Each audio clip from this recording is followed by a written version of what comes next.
Hi guys, I hope you're good since last video. So we have seen Axum and seen how we could relate to Django or Python Flask in order to make those API calls. So we were trying to receive GET and POST requests and trying to match those URLs using structs, CRD, to be able to provide a response, an answer from our own API. Now what we're going to do is Rust.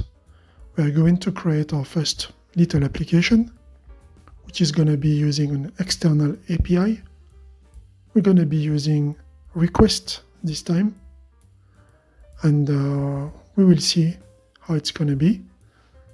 So open your terminal, chill out, because it's going to be more follow along type of video, and we're going to check those compiler issues, fix those, see how we plan before coding when we're interacting with external APIs using Rust, and we keep going in our journey to learn Rust. So prepare your terminal.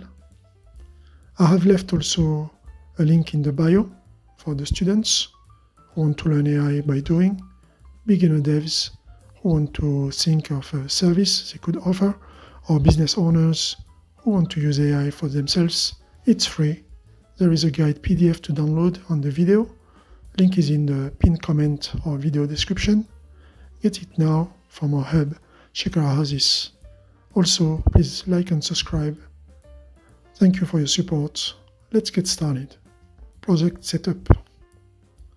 So I have already a folder, Rust CLI args application, that's how I call it. Cargo init. We just create the project first. We have cargo.toml. We're going to start installing all the different dependencies that we will need. So request.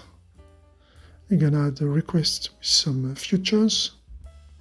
Cargo add the requests, and we check for the futures. JSON. That's the one we're going to get from it. So we're going to also grab the CRD. It's mandatory, this one. Futures derive, and also the one that we always get to handle those asynchronous calls, just to be able to run the main function as asynchronous. So we're going to add Tokyo with the features full, not gul. So here there's a little typo. You see Tokyo gul. So we're just going to change this. F. We got it. Let's add one more that we will use. CRD JSON. And then the last one, this one. Cargo add struct opt.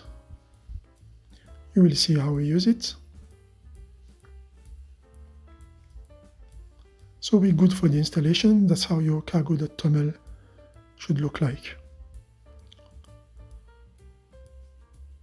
I'm just going to change the name of the folder as I have decided which kind of API I'm going to use, an application. Because I didn't know when I started. But with a little search on the internet, I could find something easy to use. So we're going to do a Rust CLI weather application. So we're not going to overcomplicate. I found an API that doesn't require any tokens. So we will be able to call it in a simple way and see how request works compared to Axum that we have used last time. So this time we're using request. We're trying to match with Python, as in Python we have the requests with the S at the end library. So it will be its counterpart in Rust. I'm going to just edit here a file. I call it I just edit the main using NeoVim. We keep learning how to use NeoVim. Okay, so here, let's do all imports.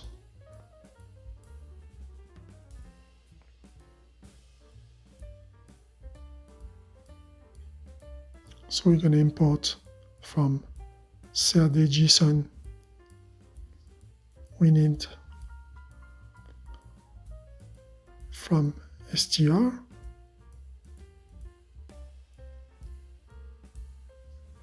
So from struct, we're going to use here CRD. So deserialization. We're going to deserialize. You could add the serialize also, but we won't need it in this project. And here struct opt, that's the last dependency that we have added. And we're going to get here the struct opt struct that is going to help us.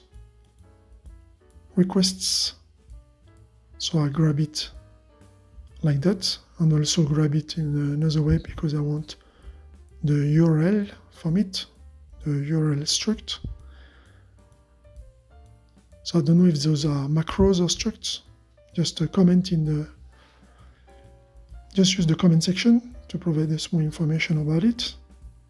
I know I can ask ChatGPT or look online, but I'm trying to get some engagement.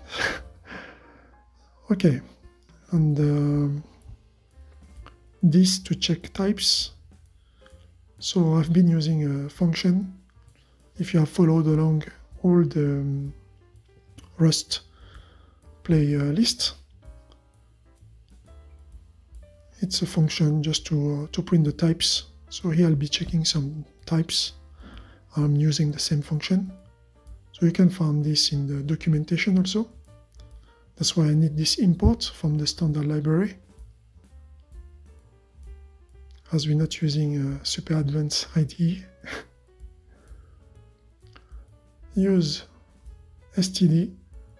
I'm not using any LSP yet, but I might make a video showing you how to install an LSP. But here I'm doing it on purpose. But I might need to now start using LSPs, as I know the basis of Rust. So when you're learning, it's good to not use any hinting processes, so that you can search online. You can just do the gymnastic. Okay, so we have the standard library type name, and now I'm just gonna write the utility function to be able to print those types.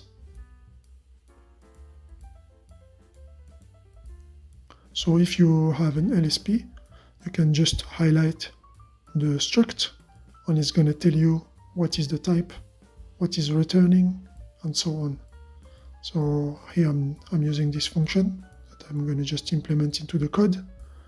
And I might also create a section in this video just to talk again about lifetimes, and I have an example in how it works, because lifetimes are not easy to explain, but here in this code I will be able to show it, printing the types.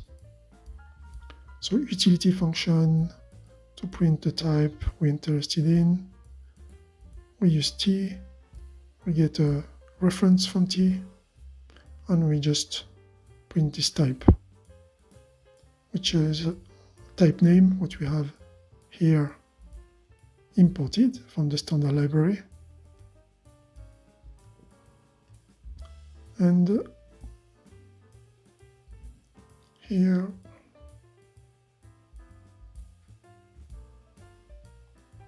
I'm just going to add the T. Okay. So that's how it works. I think that we're good for the imports. And the little utility function. Now, the next section of the video will be, let's get a weather API and check structure of responses. So I'm showing you the behind the scene. So this is the way I work with that. So API analysis, request response, structure, openmeteo.com that we're going to use. There are some different parameters that you can choose from. Okay, this is the GMA, Japan, Korea, and China. But I'll be using just latitude and longitude. Here I'm using the Python code just to see the structures. So you can see I go in the GitHub repository to see the structure of the URL. I test it with some latitude and longitudes. We're going to try to get also some errors just to see the structure of the error response. Now let's make those Rust struct setup. So before making the setup, I just have prepared everything. I have fast forwarded this part. So now I have the URL structure, which has this HTTP. Still on the GMA, we put the latitude and the longitude. On here, we're going to target the current temperature at 2 meters. The struct, the request will be latitude and longitude. So here I just have those dictionaries showing how it is structured, and after we're going to create the REST structs.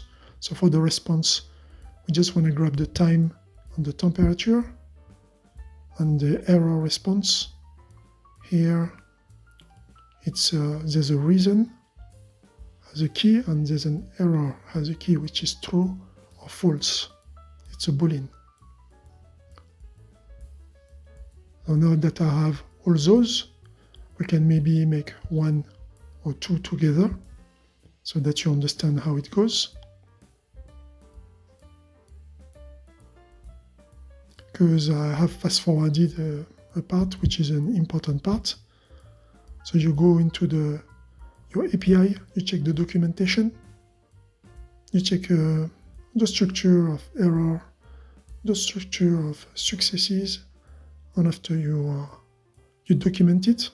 Here I put everything in the code. You can put a document on the side so that you can start coding based on the documentation that you have created. Let's make the structs corresponding to those above.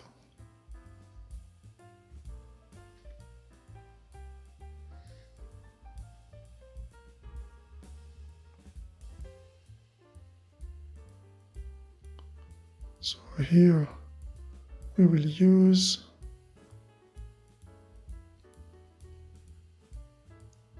struct opt. That's what we have added as a dependency, the last one. So what is this dependency for? Is to help us fetch from the CLI. As I told you, we want to have some parameters that we're going to enter. So those input parameters entered from the CLI, we're going to capture those using this struct opt.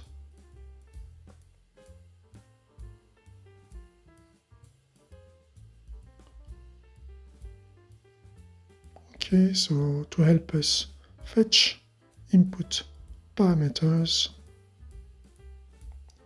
from CLI.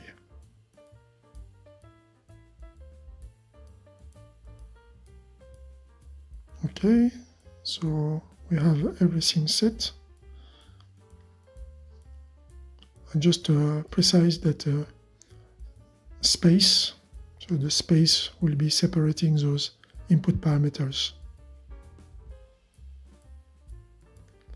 So we're going to add the decorator to use struct opt. And here we're going to create our first struct, which is called, I'm just going to call it parameters. So now you know it's input parameters. I could have called it input parameters, but those are just the parameters that we're going to use from the CLI. There will be two parameters that we're going to enter, the longitude, which is a float 64, and the latitude, a float 64. Request structure, longitude, latitude, and we're matching it with our struct. Good. So what I'm going to do, I'm going to comment out whatever it's done. So we're going to eliminate those from the view. It's going to be hidden, and we're going to just highlight what we need to do next. So let me just close this here, all the comments.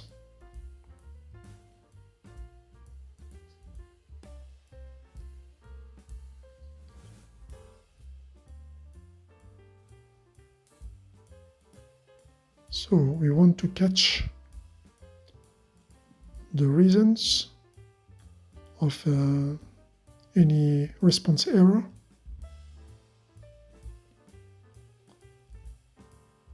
So we're going to do this based on the error response structure that we have analyzed.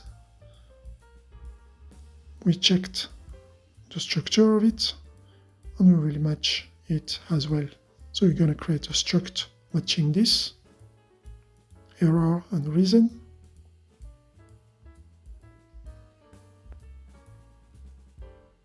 So if you're following along now, you understand what we're going to do. You can go ahead and prepare all the structs.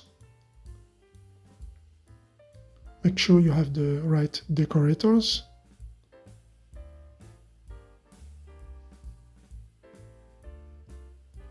So here I'm going to allow dead code just to have a terminal output without a bunch of warnings.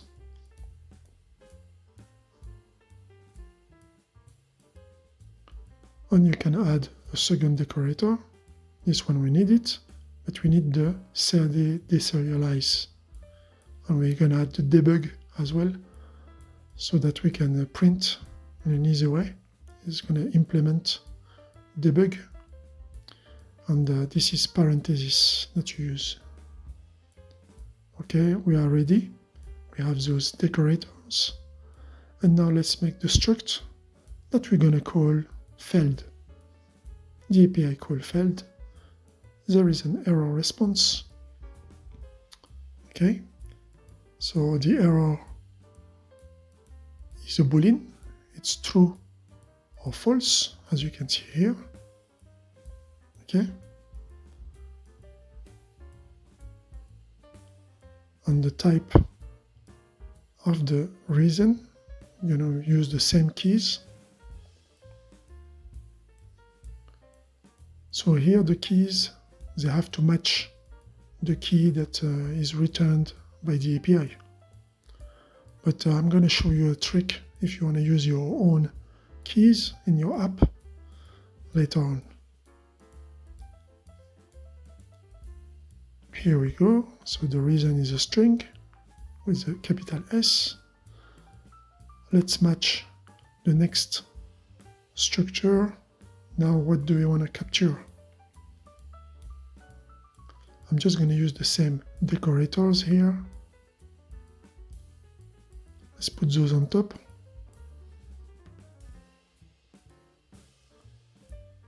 And we're going to go straight into the struct that I'm going to call data values.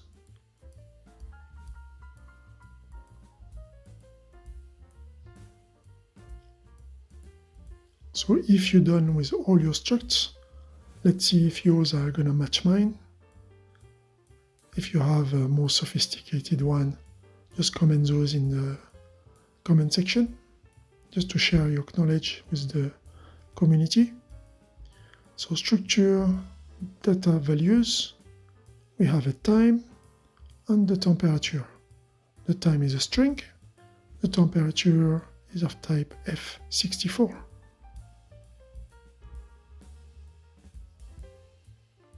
Now is the trick that I told you. The keys need to match what the API is returning to us. Temperature, I just choose temperature for my application. But the API is not returning a key called the temperature. So you can use directly what the API is returning, or you can also use a decorator on the top of your own custom value. So here first I tell you that we could have used the same parameter, which is temperature underscore 2m, so the temperature at 2 meters, and use the type F64. But I want to show you something nice.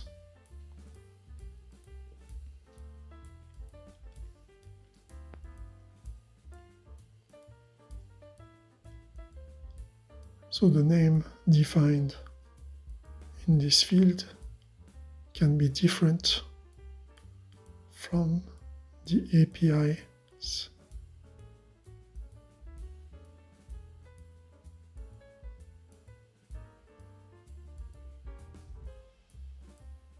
parameter.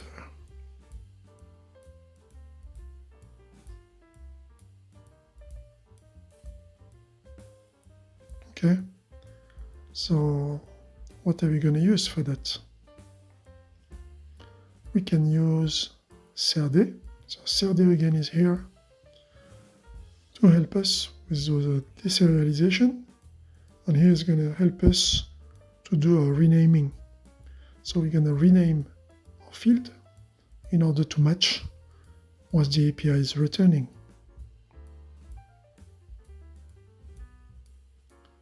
So that internally we can use the name that we want. Okay, so what I'm going to use in this application is this way of doing, because I never used it before.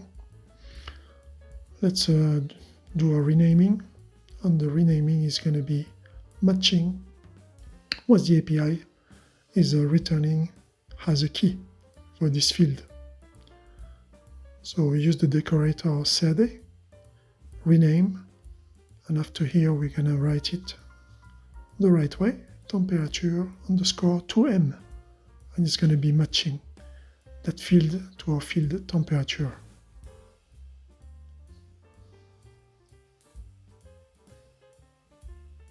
There's more code to write, but it's okay. There are some use cases where you have your logic and in your naming. So that's what we here we just returned. But this is nested. It's a dictionary with key, time, and temperature. I'm just going to write it this way so that you understand. So it's a dictionary inside another dictionary. So we need to consider that.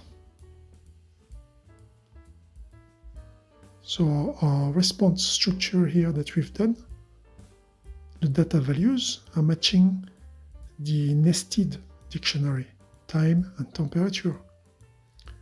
Now we need to do the external dictionary, and just tell me if you can guess how we can do it.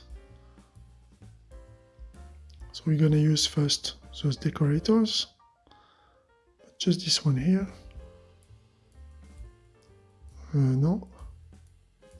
Yes, I had those already copied. So here we can paste it. I'm just going to deserialize here. I'm expecting to get just success responses. I don't put hello dead code, it won't be dead. Let's see, otherwise I'll get the warning. So the struct here, I call it weather response. We have the deriv, deserialize, implementing deserialize and debug. And the current is of type data values because it's nested. So this key current have inside the dictionary data values, which is having the time and the temperatures. That's how you can structure everything matching the API. So we can close that. So we are done with the structs, I believe.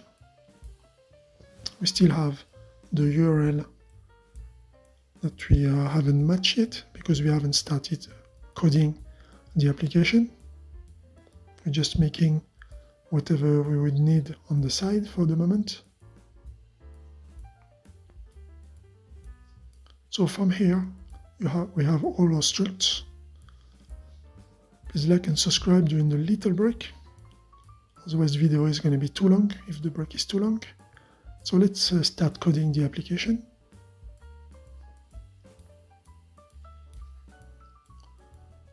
So as we've done that in Axum in the previous video, we're going to do the same here and decorate this main function with Tokyo. Not only because we love Japan, because it is also serving as an async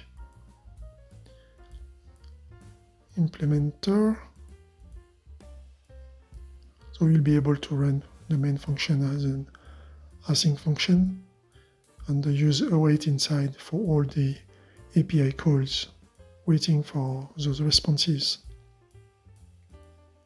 So the Tokyo async runtime.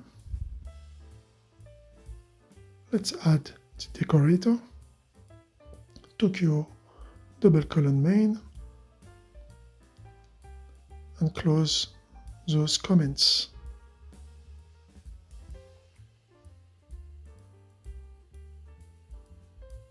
Now we can start coding step by step. So let's start very easy. First, the user is going to enter input parameters in the CLI, in the terminal. So we want to capture those. So let's get the CLI input parameters. We have our struct already above called parameters. So parameters struct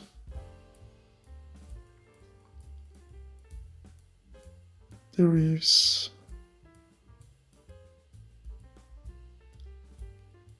struct opt. So we can use its method from args. Okay, that's what we want.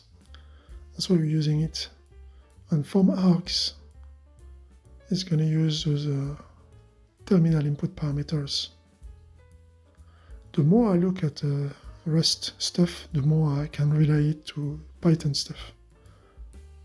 I checked some videos and I've seen also another API runtime called Axios is using Jinja for the templates. So this looks like same as Flask and Django, what we're doing in Python. Okay, so its method from args, we create a variable called params. When we use the struct parameters, from args, that's the method that we want because it's already implementing struct opts, so we can use it this way. We print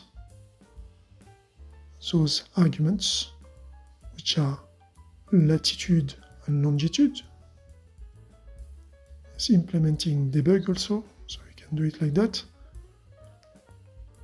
But how are we gonna access those latitude and longitude?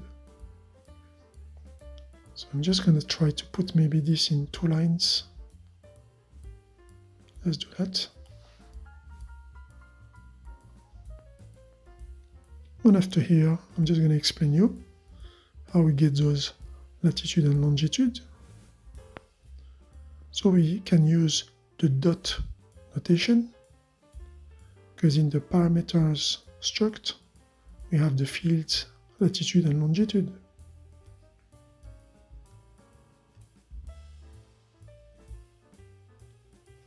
So the params parameter is going to capture this from the input arguments. Okay. So I'm just going to show, because it's far away up, parameters, longitude, latitude, those are the fields. Okay, and that's how we access to those here. From args, from the CLI arguments, we get the params.latitude and params.longitude. Okay, this is starting easy. We could go to the terminal now and test it to print, but I'm gonna just keep coding until we arrive to the little parenthesis that I want to do on lifetimes. And after we will keep coding until the application is functional. We will fight any errors in the meantimes. So I'll put all the errors in just one section. So I'll be fixing those very quickly. We format the URL to put the CLI parameters in. So we have now the params, which is having those parameters. And now we're going to format. We got the URL structure above that we have created. Let me just go at the top of the page here, this one. I can yank it, I can copy it. URL structure. Very easy. Everything has been prepared before. That's what is good with that. Copy and paste. And after that we can start working on this. So it's not inside the columns. Not columns, the brackets. So let's just put here those parameters. So one, which is longitude, and the other one, which is latitude. That's all we need.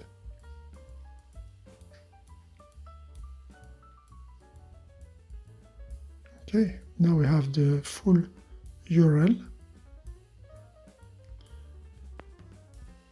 v1 GMA is the API of the Japanese one, but we will be able to capture any latitude and longitude anyway.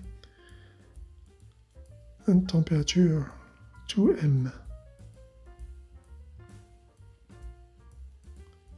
And now here we use the dot notation, same as we used before to print. Here to print those. So when we're printing those, they are borrowed. So we can reuse them now. They're still available. They haven't been consumed. So they're still available in the memory. So we can here use those in the format, which is going to also borrow those values. Okay.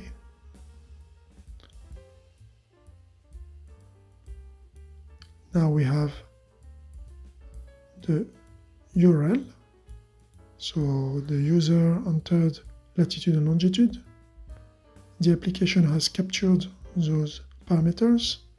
It has formatted the URL. We can maybe print it.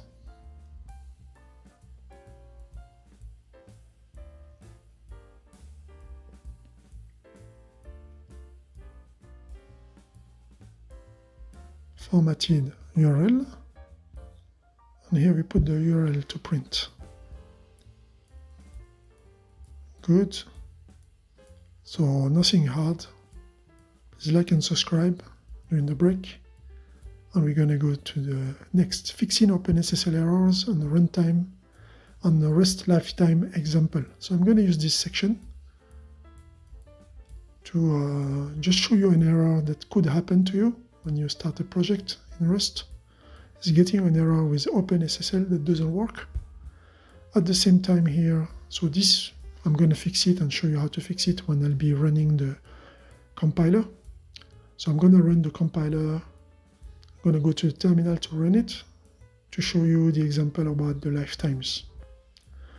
So here we're going to use lifetimes to just talk about this concept. We've talked about it in the playlist while we were learning about Rust.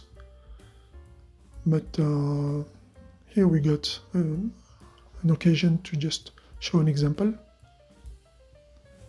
of getting rid, for example, here, that's what I'm going to do, getting rid of a value, of a variable that we don't need.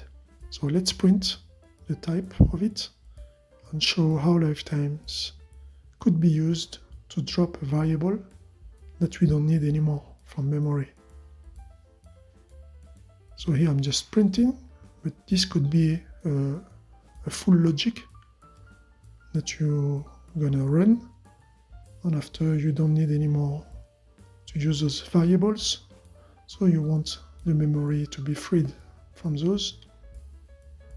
Okay, so I'm playing a bit with it, but I think that's a good occasion to see it in this video.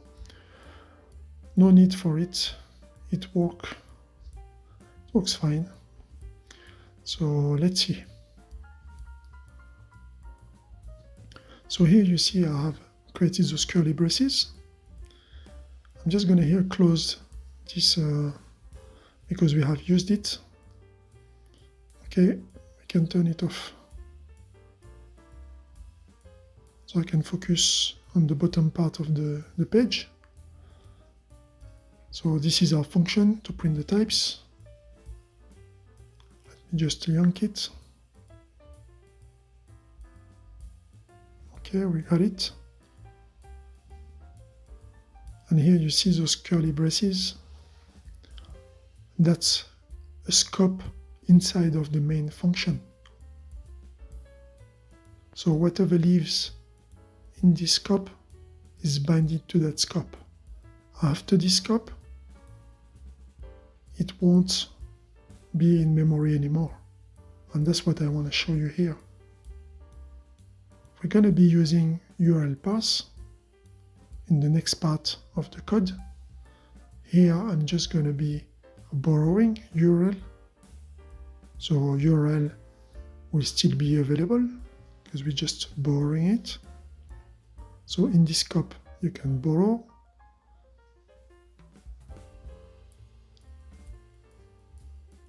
We borrow URL, ampersand URL. So we can use it here and after. No issues with that. So the variable that I've created is called URL type check.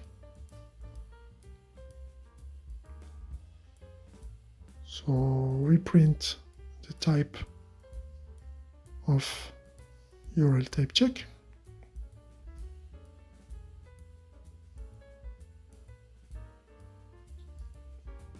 But this variable called the URL type check, we don't want it to take space in the memory to the end of the application.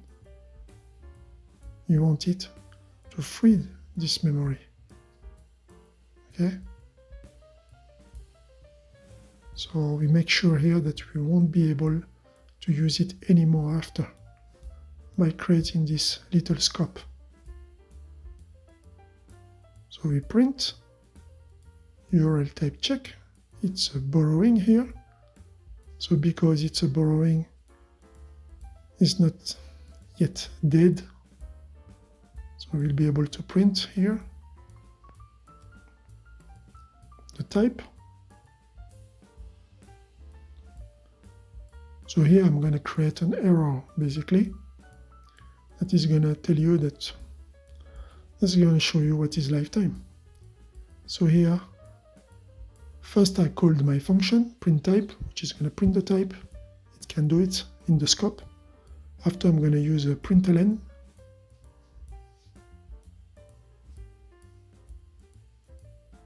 to try to print this variable. Just let me change here. So here is not print type. I'm trying to print the type of URL type check. And here I'm going to try to print it after the curly braces. So when we come back in the scope of the function, okay, I'm going to write, open a new tab, terminal,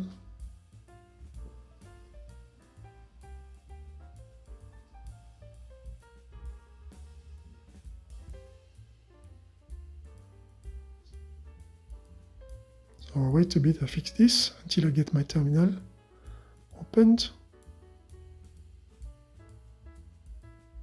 Do it again, tab new, and terminal. Okay, now I got it. So let's run this. So all the dependencies need to be installed, and that's when you might, for your first run, get an error with OpenSSL. So we're going to face this error. We're going to get rid of all the errors basically here in this section and show the lifetime at the same time. So here you can see it says that we got an error with OpenSSL. There's an environment variable that we can set OpenSSL dir. I'm not going to set the environment variable. I'm just going to install it. And here you follow the instruction. It's just telling us here what to install. Sudo apt install pkg-config. And you say yes. And from here, you're good. Okay? So that's how you fix it basically. You just need to, Rust needs to have access to that. And there might be some issues with the configs. Here I'm going to run the app, which is going to again try to get all those dependencies compiled, installed. OpenSSL now is good. We have passed that section. We have fixed that error. So I might need to go back into the code. I just show you where it has tell us here, installing pkg-config. That's how I found it. That's why I like the Rust compiler. It's very, very helpful to give us some hints. Here it was just direct to the point. Sometimes you can't follow it 100% because you have your own logic in your code and you don't want to do everything with the way the compiler is telling you. I'm just going to fix some little errors. Here I forgot to close, as usual, the commentary section. And Tokyo is an async function. So I forgot the keyword async. So make sure to not do the same. And here we can run it and we get the error that we wanted to see. Could not find URL type check in this scope. So we can't print. You see the println is available in a different scope. Is available before, but after is not available anymore. Here I'm just going to add this decorator to say allow unused imports to not get a lot of warnings. The less warnings you have, the easier the debugging is. Okay, so I can get rid of that now. So this is living only in this scope. Short lifetime. Okay? So we've done the lifetimes. Amazing. Congratulations if you made it to here. Now let's keep fixing the code and coding. So we're going to be coding, fixing the errors, and making the app work. So I don't want to use unwrap. So unwrap is going to just panic, and yeah, your application won't be reachable anymore. Just think it's running remotely in a server. You have users going to use your application. And if it hits the unwrap, the application will be dead. So you can manage errors in a gentle way. I've seen videos in people using expect, using question mark, and so on. I don't feel yet comfortable to use it like that, so I stay in my match patterns, and I don't care if it is ugly, and if it is two verbose, but at least for me the logic is simple, and I can understand what's going on, and have full control on it.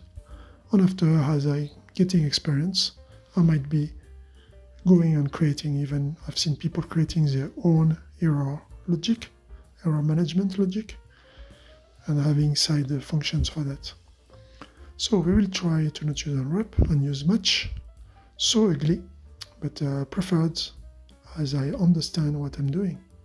It helps me, and I face more errors that I need to deal with, so I keep learning more. Let's go and check that. So we're gonna use match on the parsing of the URL. So you'll see here there'll be a lot of nested match, especially when we are on the OK side of the match. So a match has an OK side and an error side, and those OK and errors are gonna be derived somehow from the type that we're trying to match on, because they're all returning results. I mean, they're returning future results, but we're going to use a special keyword that is going to help us to get them to return a result. Okay? So as we need to check every step and manage what could happen if it happens. So the first match pattern, the most outer match pattern, the one wrapping all of the other ones. So we have printed the type of URL parse just above in a little scope. We get rid of that variable. Memory is free. We make a match pattern on URL parse $URL. And after here, we have two different routes. We have a route URL OK. Everything is fine. So if everything is fine, we can now use the Reqwest library. So we pass it to Reqwest. It's not a U, it's a W. And the match on the await.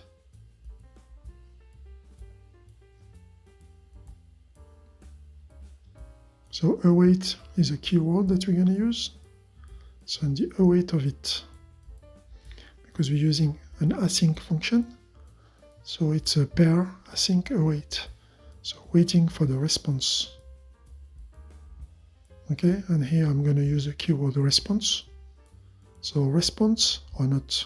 Do we get a response or do we don't get any response? So that's the root of OK. If the URL :parse $URL is match has an OK, everything's fine. At this time, we can keep going the logic and try to get a response from the API. So here I'm just going to write it. OK.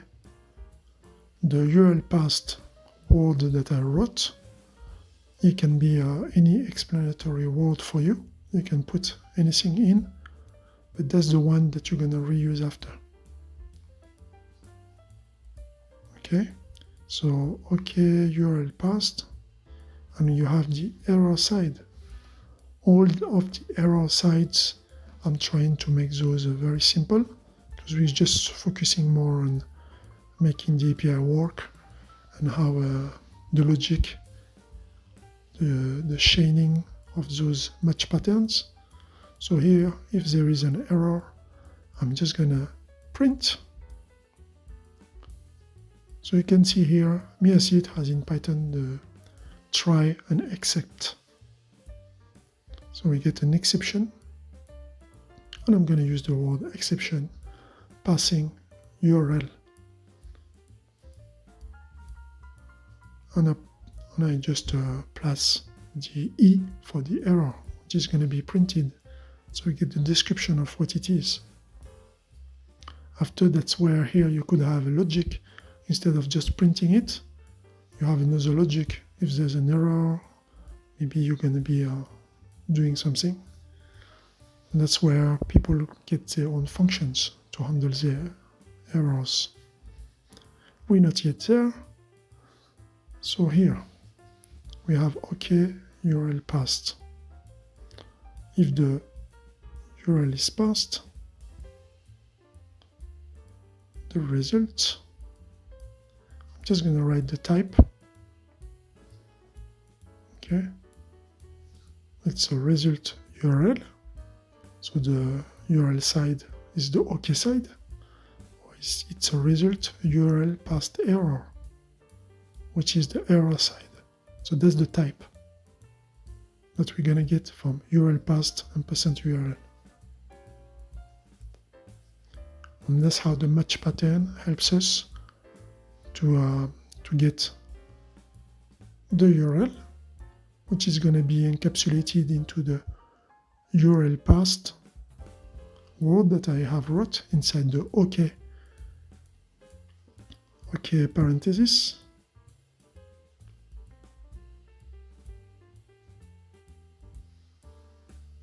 So let's put the W here, request, get. So that's what we're going to use after. And we're going to put the URL passed inside. That's how that's the next match pattern that we're going to make. But this is not a result type. It implements feature. It's a feature. And the output is a result. And we want to match on the result. You can't do match pattern on a feature. And the result here is decomposed with an OK side, which is the response, and an error side, which is the request error. It's already implementing its own error. So I'm going to close this, and we're going to be using that. Okay, the URL pass URL here. This is the type. So the keyword I've used URL passed. In the OK, we're going to pass it to request. So I'm just going to copy this and put it after in a match pattern. But I told you, you can't do match on a feature. It's of type feature. So we're going to use here the keyword await. And that's the magic keyword. That's when, so nothing happens when it's a feature. And when you add await, now the action of calling the API is going to be performed. And now the output, you see it says feature output. Now we're going to get access to a result. So we can do a match pattern on that because we added the keyword await, which implies an action, which implies a result from that action.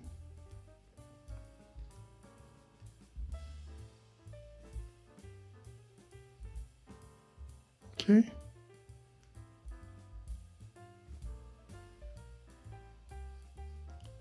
Therefore, does nothing yet. Okay? So it's just a feature.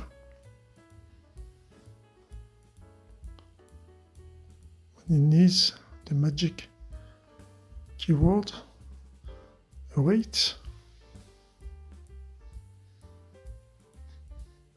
to make this API call.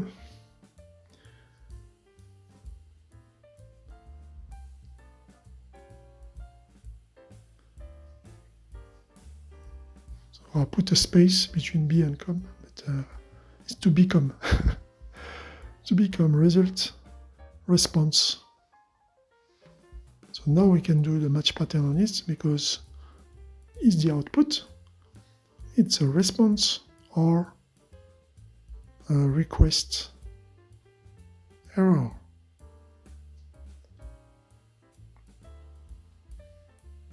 Double colon, error.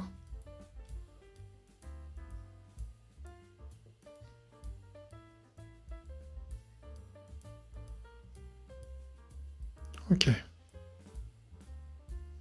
Hope that you understand. That's what I got from my understanding. If you have some more to say about it, comment. We're always happy to have more information. So here, okay. Side and error side. You already know match pattern. This is a nested one.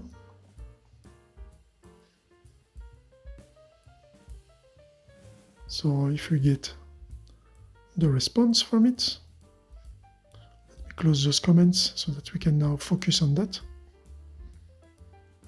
Get rid of this line, extra line. Don't need this. Okay. So for the moment, everything is fine. The URL format, it has been formatted perfectly. URL path and %URL, no issues. So we send that URL using request with a get method. We use await to wait for a response. The response comes back to us. So we got a response. Okay. We don't get any response. That means you have an exception. At this time, it's going to go into the error side of the match pattern. But if we got a response, we have checked already. It can be an error response or a success response. So getting a response doesn't mean that everything is okay. It can be failed, as we define the struct here, or it can be a weather response, so a positive response. So we will need also to work on that in this OK side. So the OK side will be a bit bulky, but at least we know what we need to handle in this OK side.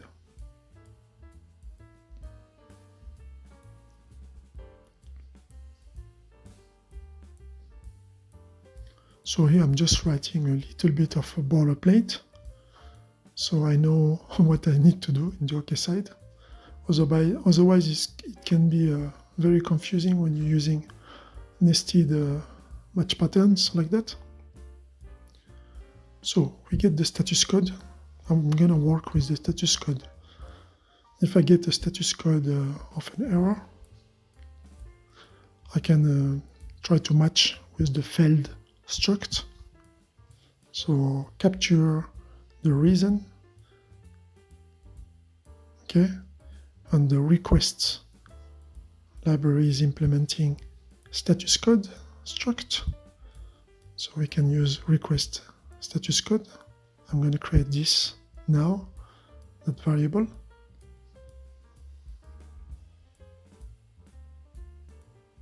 Response status. So you can use the function like that. This comes from request status code.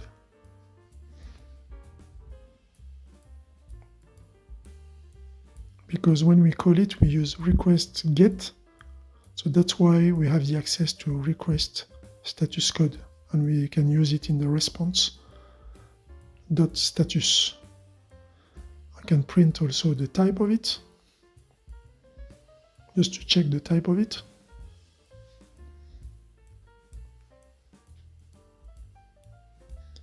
Okay.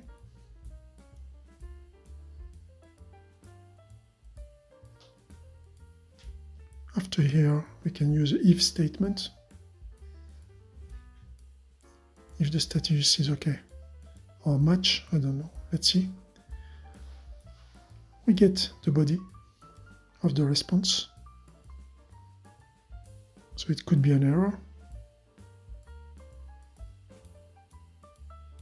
Or success.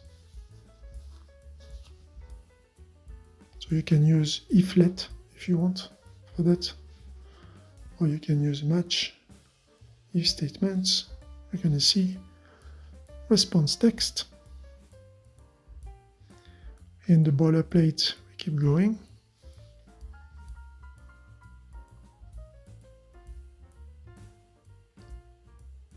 So this is the same.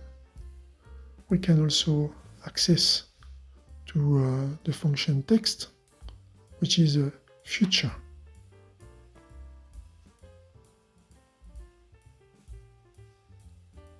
And we get a future output, same as before, with a response in one side and the request error in the other side. Okay, so here we're going to use match.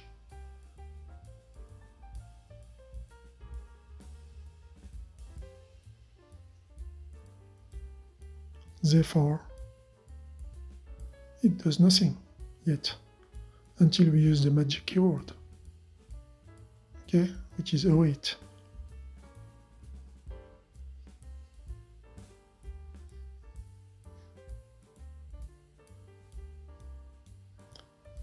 Comes to become. This time there's no space between be and come. Become result. Now you got it. Whenever you use the await, you have the access to the future output, and you can have your result. It's easier to handle a result. Okay, request error, capital E.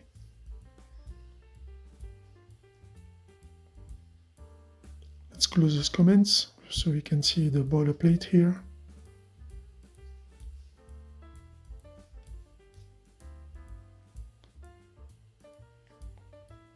Okay, so I just write this as a boilerplate, and after I'm going to start coding every single logic. I don't know if I should do the error now, so that I don't get confused with that. Let's write the match. So match response text. Because we use the request get, we have access to the .text. .text.await. Await. Now we pass from a future to a result. Yeah, I'm going to close this error here. Otherwise, it will be too confusing.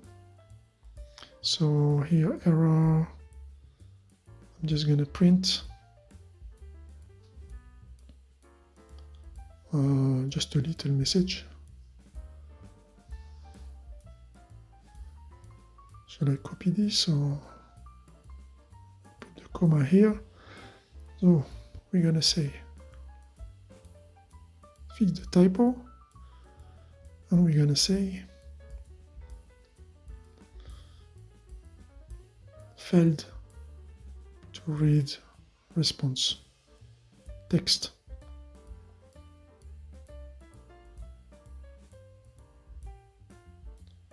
And we put the E here.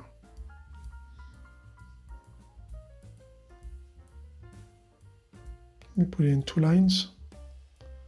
We can see everything in the screen.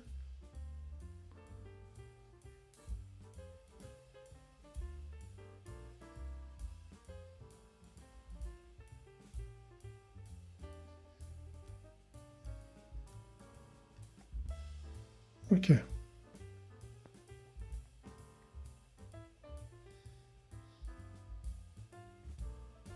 The error message is done.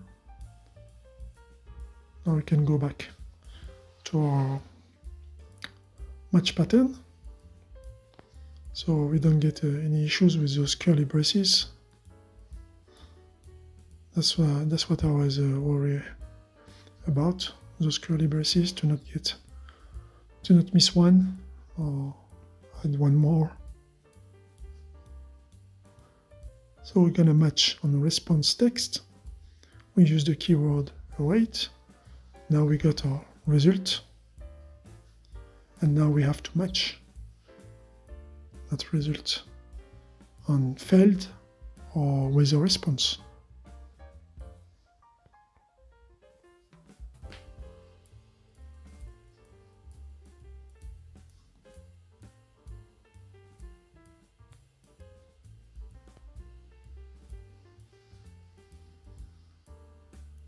So in the match pattern just above, let status equal to response status. It's a variable that is still available. Even if I use a nested match pattern, this variable is still in memory. So in terms of lifetime, we can still access to it. It hasn't been consumed. It's an owned variable that we will be able to use to compare. To use maybe in an if statement. Okay.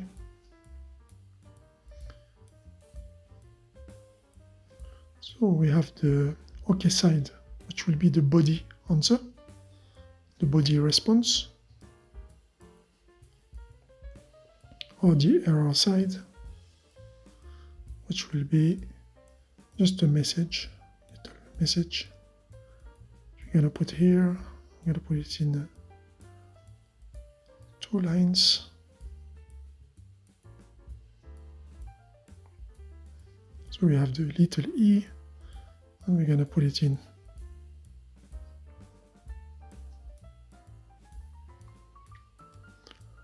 I'm gonna write a message.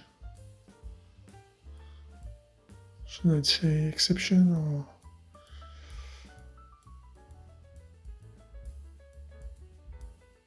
failed?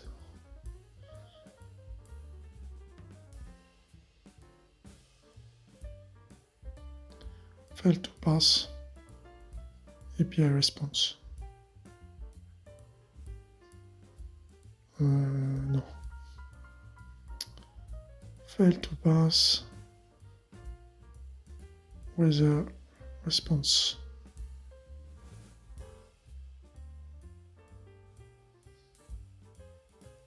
Okay. So now the body. How are we gonna handle this body?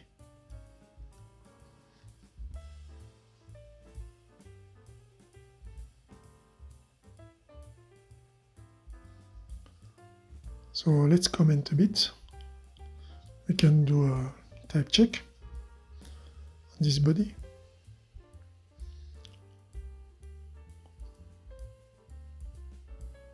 And we can also use if status error.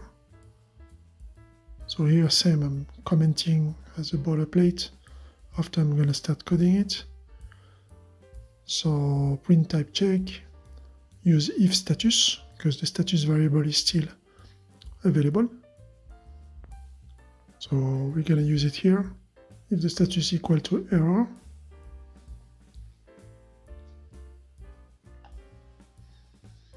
we're gonna handle that. So if it is an error, we match on our struct failed.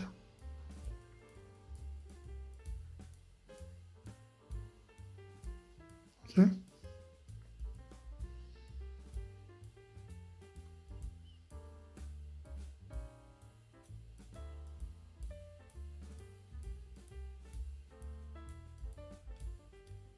Else match on or with a response struct.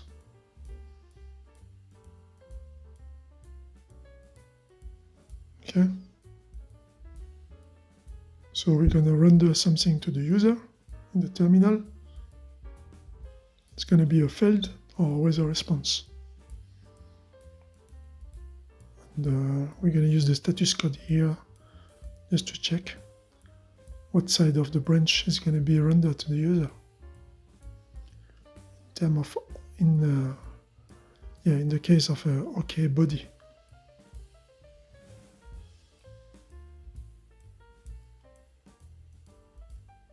So let's code each under its comment. Here we just said we're going to print the type. So let's print type. We borrow the body.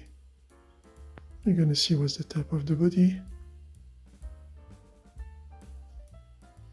But I already told you what are the types.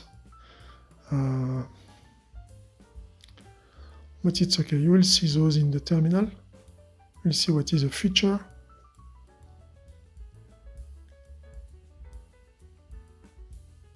We use the status here. So let's start the if statement. If this variable here, where is it? Here, status.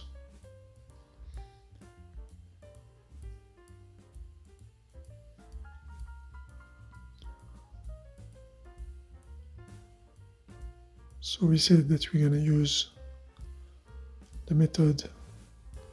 No, I didn't tell you which method we're going to use, but this method is part of the methods that you can use with Reqwest.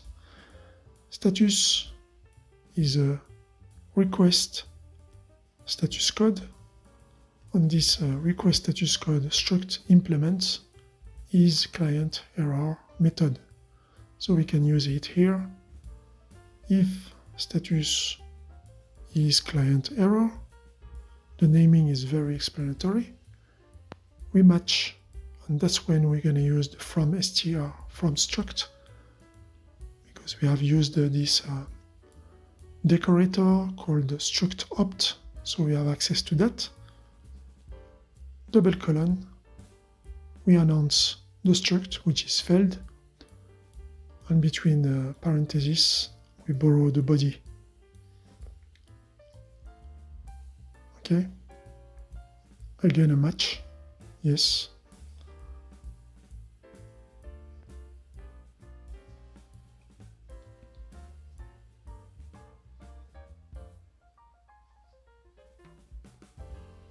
Because this could fail also.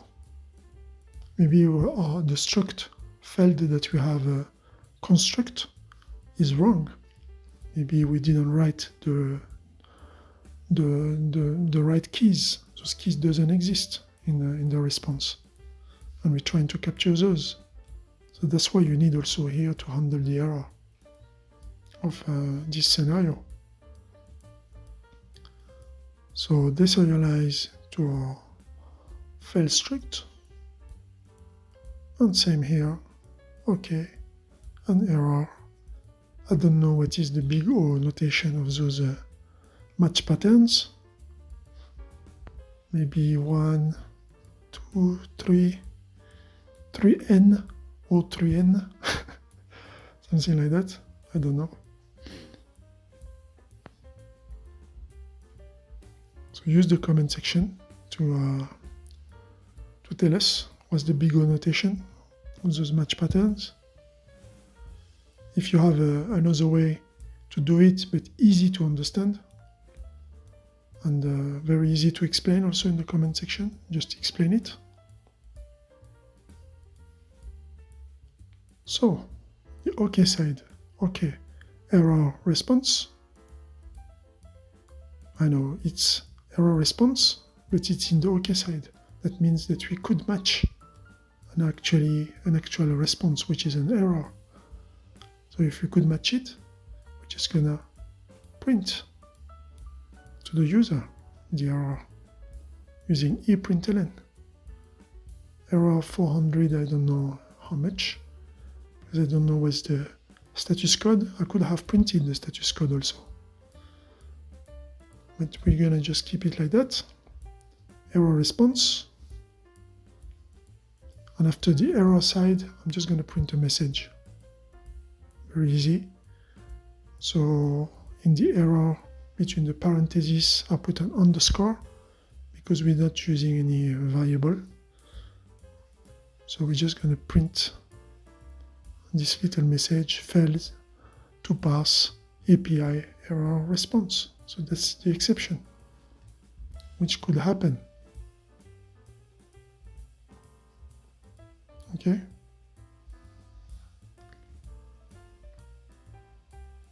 So after we have the else now to do.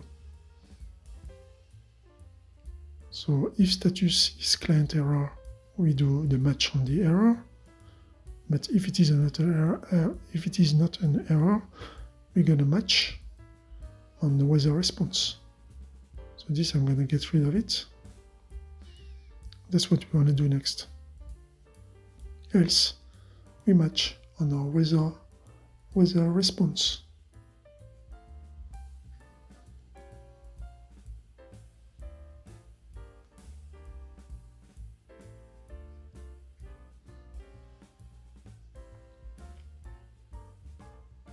So we deserialize.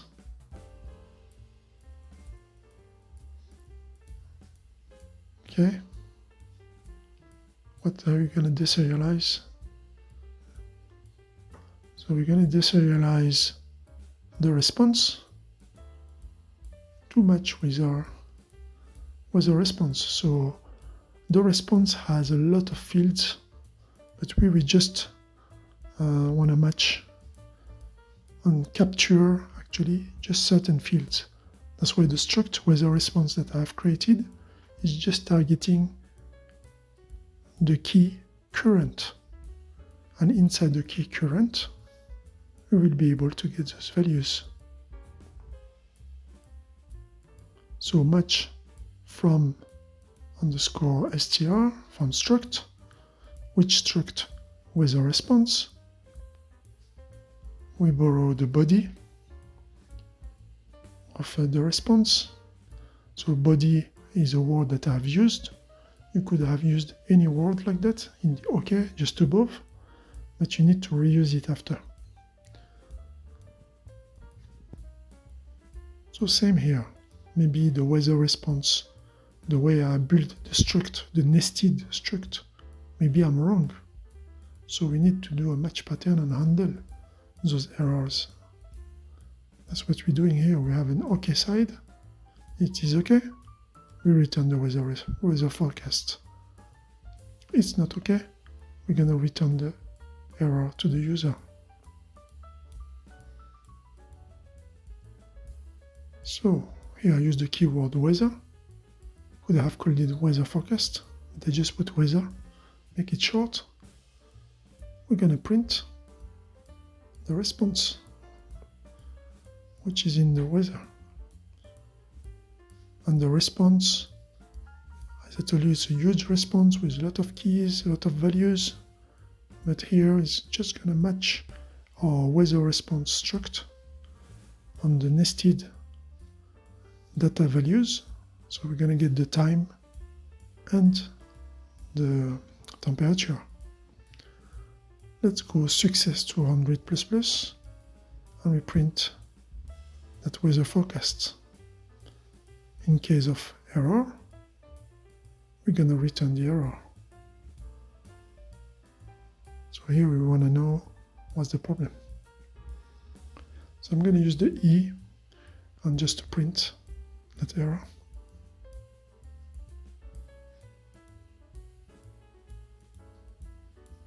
Okay, so we're arriving to the end of the coding almost.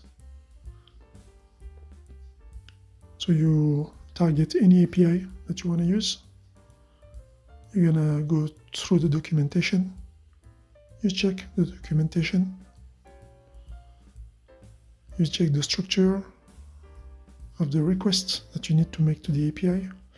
You check the structure of the response, positive response, success, negative response, error.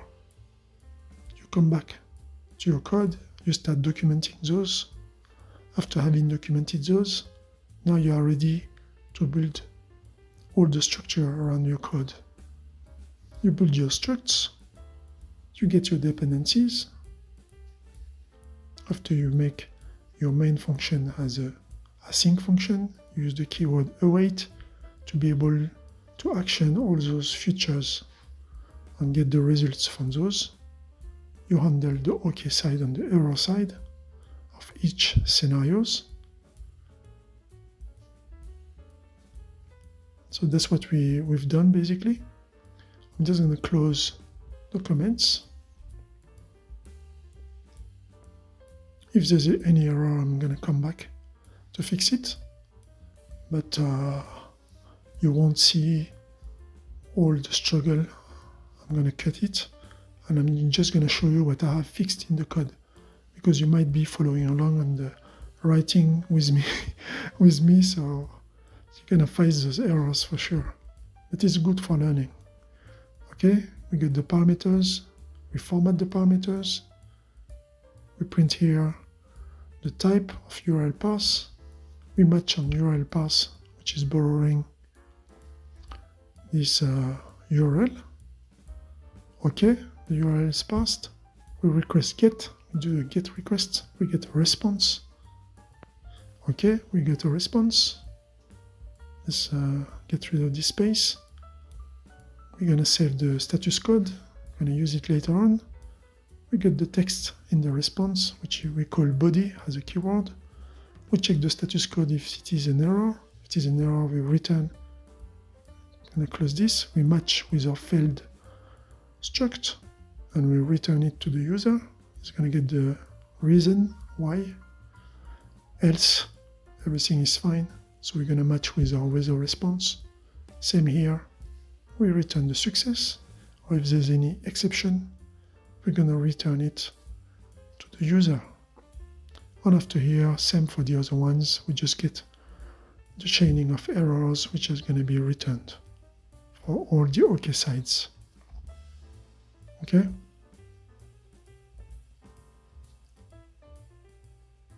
So I'm going to write this file.